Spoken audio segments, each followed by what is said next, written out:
श्रीराम. साधक हो, सध्या आपण सोमवार ते शनिवार श्री ब्रह्मचैतन्य गोंदवलेकर महाराज यांच्या परंपरेतील साखरखेर्डा येथील संत परमपूज्य श्री प्रल्हाद महाराज यांचे श्री देवीदास अमृत मोहोरीला लिखित संक्षिप्त चरित्राचा आस्वाद घेत आहोत. तसेच रविवारी श्री महाराजांच्या काही भक्तांचे अनुभव ऐकणार आहोत.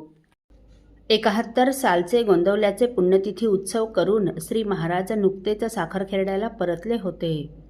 चिखलीचे सखाराम तांबटकर महाराजांच्या दर्शनास आले. त्यावेळी त्यांनी 21 समासी म्हणजे जुन्या दासबोधाच्या काही प्रती व्हीपीने सज्जनगडाहून बोलावल्या होत्या. त्याचे पार्सल पोस्टात आले होते व 100 रुपये भरून ते सोडवायचे होते, परंतु त्यावेळी त्यांच्याजवळ तेवढे पैसे नव्हते. तसं पाहिलं तर या प्रती भक्तांना त्यांच्या इच्छेप्रमाणे विकत द्यायच्या होत्या. तेव्हा आपल्याला हव्या असलेल्या पैशाची गरज श्री महाराज भागवू शकतात व त्यांना मागितल्यावर ते देतील याची तांबटकरांना खात्री होती. परंतु श्री महाराजांना पैसे मागण्याची त्यांची हिंमत होईना. तेव्हा त्यांनी विनायकरावांना हे पैसे मागितले. विनायकराव म्हणाले, एवढे पैसे माझ्याजवळ कुठून असणार? तेव्हा तांबटकर म्हणाले, तुमच्याकडे नसणार हे मी समजतो, परंतु तुम्ही असं करा की सध्या रामाच्या पेटीतून मला द्या. पार्सल सोडवून आणतो आणि लगेच दासबोधाच्या प्रती ज्याची त्याला देऊन पैसे आणून देतो. ते तुम्ही रामाच्या पेटीत जशास तसे ठेवून द्या म्हणजे झालं. विनायकरावांना हे काही पटलं नाही. ते म्हणाले, तुम्ही महाराजांकडे चला, त्यांना तुमची अडचण सांगतो. महाराजांनी परवानगी दिली की झालं. परंतु तांबटकर महाराजांकडे यायला तयार होईना आणि विनायकरावला पैसे देण्याचा फारच हट्ट करू लागले. तेव्हा विनायकरावांनी ताबडतोब परत करण्याच्या बोलीवर रामाच्या पेटीतून 100 रुपये त्यांना दिले. पैसे घेऊन तांबटकर निघून गेले. दुसऱ्या दिवशी सकाळीच श्री महाराज विनायकरावला म्हणाले, 4-6 दिवसासाठी तू गावी जाऊन ये.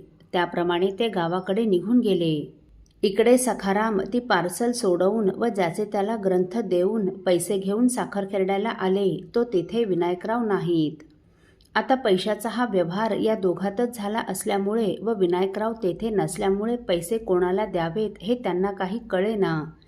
श्री महाराजांना पैसे दिले तर व्यवहार उघडा होईल म्हणून ते पैसे न देताच चिखलीला परत गेले.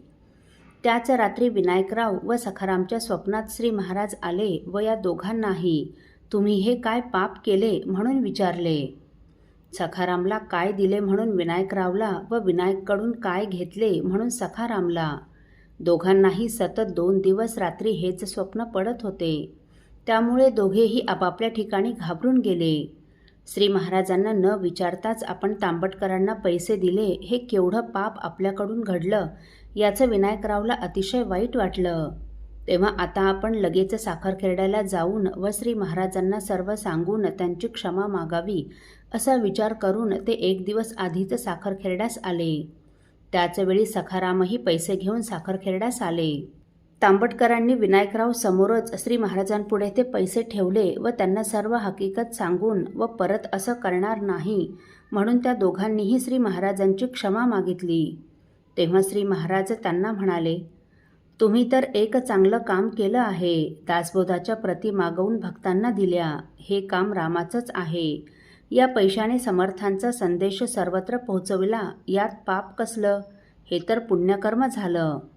आता एवढं करा की ग्रंथ देऊन ज्यांच्याकडून पैसे आणले ते त्यांचे पैसे त्यांना परत करा. अध्यात्माचा, समर्थ वाङ्मयाचा प्रचार हे तर आपले ध्येयच आहे. पैसा केवळ एक साधन आहे. तुम्ही जे केलं ते पाप नसून पुण्यच आहे बरं. परंतु आता यापुढे कोणतीही गोष्ट करायची झाल्यास ती विचारून करीत जा म्हणजे झालं. दोघांनीही श्री महाराजांना नमस्कार केला आणि त्यांनी सांगितल्याप्रमाणे तांबटकरांनी ग्रंथाचे जमवलेले पैसे ज्याचे त्यास परत केले. असो, साधक हो, परमपूज्य श्री प्रल्हाद महाराजांचा श्री हनुमंताप्रमाणेच असणारा आवेश आपण पुढील भागात ऐकणार आहोत. श्रीराम समर्थ. आपल्यातील कोणा श्रींच्या भक्तांना श्रींचे काही अनुभव आले असतील तर कृपया आपण मला ते 9422843253 अथवा सुनील दादांच्या 9892608401 या व्हॉट्सअप नंबरवर कळवावेत अशी नम्र विनंती. श्रीराम समर्थ.